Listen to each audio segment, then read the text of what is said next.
ബിസ്മില്ലാഹ് വൽഹംദുലില്ലാഹ് വസ്സലാത്തു വസ്സലാമു അലാ അഷ്റഫിൽ മുർസലീൻ വഅലാ ആലിഹി വസഹ്ബിഹി അജ്മഈൻ അമ്മാ ബഅദ്. ഏറ്റവും ആദരണീയരായ ഉസ്താദ് അവറുകൾ, മറ്റ് പ്രിയ സദസ്യരെ, അസ്സലാമു അലൈക്കും. ഈ മഹത്തായ വേദിയിൽ പ്രകൃതി ദുരന്തങ്ങൾ, മനുഷ്യത്വം ചേർത്തു പിടിക്കുന്ന സ്നേഹകരങ്ങൾ എന്ന ആശയത്തിനെ നിങ്ങളിലേക്ക് ഉണർത്തി ഞാൻ അവസാനിപ്പിക്കാം. തുടർച്ചയായി പ്രകൃതി ദുരന്തങ്ങൾ നേരിട്ടുകൊണ്ടിരിക്കുന്ന ഒരു സംസ്ഥാനമായി മാറിയിരിക്കുകയാണ് നമ്മുടെ കേരളം. കഴിഞ്ഞ 2 വർഷത്തിനുള്ളിൽ 3 പ്രകൃതി ദുരന്തങ്ങൾക്കാണ് കേരളം സാക്ഷിയായത്. ഹോഗി ചുഴലിക്കാറ്റിൽ നമുക്കറിയാം, നിരവധി മത്സ്യത്തൊഴിലാളികളുടെ ജീവൻ നഷ്ടപ്പെട്ടത് മുതൽ ഈ അടുത്ത് നടന്നിട്ടുള്ളതായ പ്രകൃതി ദുരന്തങ്ങളുടെ ചിത്രം പരിശോധിച്ച് നോക്കുമ്പോൾ വേർപിരിയലുകളുടെയും ജീവൻ നഷ്ടപ്പെട്ടവരുടെയും കഥകൾ തുടങ്ങി നമുക്ക് മറക്കാനാവാത്ത ഒരുപാട് നിഴലുകൾ ബാക്കിയാണ്. അത്തരത്തിലുള്ളവരെ ചേർത്തു പിടിച്ച ഒരു ജനസമൂഹം നമ്മളിൽ നിന്ന് ഉയർന്നു വന്നിട്ടുണ്ട്. അത്തരത്തിൽ പ്രകൃതി ദുരന്തങ്ങൾ അതാത് പ്രദേശത്തെ പൗരബോധത്തെ അഗാധമായി സ്വാധീനിക്കാറുണ്ട്. ഈ മാറ്റങ്ങൾ പലപ്പോഴും സാമൂഹിക മൂലധനം എന്ന പേരിലാണ് കണക്കാക്കാറുള്ളത്. എന്നിരുന്നാലും പ്രകൃതി ദുരന്തങ്ങൾ ഉണ്ടാകുമ്പോൾ ഏതൊരു സമൂഹത്തിലും ആദ്യം സജീവമാകുന്നത് പ്രാദേശിക ജനങ്ങളും സംഘടനകളും ഒക്കെ തന്നെയാണ്. സർക്കാർ സംവിധാനങ്ങളും വിദഗ്ധരുമൊക്കെ സജീവമാകുന്നതിന് മുമ്പേ പ്രാദേശിക ജനങ്ങളും സംഘടനകളും ഒക്കെ തന്നെയാണ് ദുരിതത്തിനേറെ ആഘാതം കുറയ്ക്കുന്നതിന് സഹായിക്കുന്നത്. ഇസ്ലാമിക ചിട്ടബോധങ്ങളും മനുഷ്യവിഭാഗത്തിനെ ചേർത്തു പിടിച്ച കരങ്ങൾക്ക് ഇസ്ലാം പ്രോത്സാഹനം നൽകുന്നുണ്ട്. വമൻ അഹ്യാഹ ഫകഅന്നമ അഹ്യന്നാസ്. വല്ലൊരുത്തനും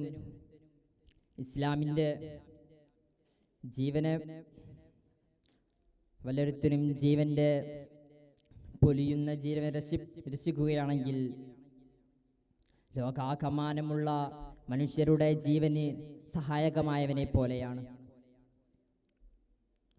സമകാലിക കേരള ചരിത്രത്തിലുണ്ടായ ഏറ്റവും വലിയ നേട്ടമെന്ന് പറയുന്നത് കേരളത്തിലെ പൗരസമൂഹം ഒരു ദുരന്തത്തോട് ശക്തമായി പ്രതികരിക്കാൻ വേണ്ടി രൂപപ്പെട്ടു എന്നതാണ്. കേരളത്തിൽ കാണുന്ന ദുരിതാശ്വാസ കൂട്ടായ്മകൾ 2017 തിരുവനന്തപുരം ജില്ലയിലെ കടലോര പ്രദേശത്തെ ഓഗി ദുരന്തം തകർത്തെറിഞ്ഞപ്പോൾ ആ കാണുന്ന കൂട്ടായ്മകൾ ഉണ്ടായില്ല എന്നത് വിസ്മരിക്കാൻ കഴിയില്ല. അന്ന് ശരിയായ രീതിയിലല്ല രക്ഷാപ്രവർത്തനം നടത്തുന്നത് എന്ന് പറഞ്ഞ ക്രൈസ്തവ പുരോഹിതന്മാർ അടക്കമുള്ള മനുഷ്യരെ അവഹേളിക്കാനും പരിഹസിക്കാനും മുന്നിൽ നിന്നത് നമ്മുടെ സർക്കാരും അവരുടെ പാർട്ടിക്കാരും തന്നെയായിരുന്നു. അന്ന് കേരളത്തിനേറെ പാർലമെന്ററി രാഷ്ട്രീയ മനസ്സ് മത്സ്യത്തൊഴിലാളികളുടെ പ്രശ്നം മുഖ്യധാരയിലേക്ക് കൊണ്ടുവന്ന മനുഷ്യർക്ക് എതിരായിരുന്നു എന്നത് വലിയൊരു പാഠമാണ്.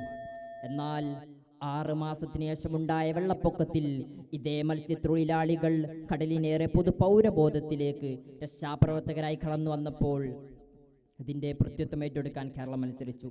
മഴയെറിഞ്ഞല്ല തുഴയെറിഞ്ഞാണ് കേരളം വീണ്ടെടുത്തത് എന്ന വാക്കും സംഘപരിവാർ ഒഴികെ എല്ലാവരും ഏറ്റുപിടിച്ചു. മനുഷ്യത്വത്തെ വളരെ അധികം സ്വാധീനിച്ച ഒരു ദുരന്തമായിരുന്നു വയനാട്ടിലേത്. വയനാട്ടിലെ മനുഷ്യരോട് ഒപ്പമുണ്ട് എന്ന വാക്കിനപ്പുറം ഒന്നും പറയാനില്ല. ഉദ്യോഗസ്ഥന്മാർ വേണ്ട എന്ന് പറയും വരെ സാധനങ്ങൾ വയനാട്ടിലേക്ക് പ്രവഹിച്ചുകൊണ്ട് കാരുണ്യത്തിന്റെ കടൽ എത്രയോ സംഘടനകൾ രാപ്പകലില്ലാതെ കഷ്ടപ്പെടുന്നു. ഒരു ആഹ്വാനവുമില്ലാതെ മനുഷ്യർ ദുരിതാശ്വാസത്തിനായി പണം നൽകി. വെള്ളപ്പൊക്ക ദുരിതാശ്വാസത്തിനായി ഒരു രൂപ പോലും നൽകരുത് എന്നാവശ്യപ്പെടുന്നവരും ഈ പൊതുസമൂഹത്തിനേറെ ഭാഗമാണ്. അവർക്ക് എളുപ്പത്തിൽ ഈ സമൂഹത്തിന്റെ നന്മകളെ മാറ്റിത്തീർക്കാൻ കഴിയും എന്നിടത്താണ് പ്രളയാന്തരമുള്ള മനുഷ്യ തിന്മകളെ നമുക്ക് ആഘോഷിക്കേണ്ടി വരുന്നത്. കേരളത്തിലുണ്ടായിട്ടുള്ള കൂട്ടായ്മകളെയും ദുരന്തങ്ങളോട് പ്രതികരിച്ച രീതിയെയും പരിഗണിച്ചാൽ കേരളത്തിൽ ശക്തമായ ഒരു രാഷ്ട്രീയ പൗരസമൂഹം ഉണ്ടാകുന്നു എന്നതാണ്. എന്നാൽ ഈ രാഷ്ട്രീയ സമൂഹം ഇനിയൊരു മാറ്റിത്തിരുത്തലിന് വിധേയമാകേണ്ടതുണ്ടോ എന്നതാണ് നമുക്ക് പരിശോധിക്കേണ്ടത്.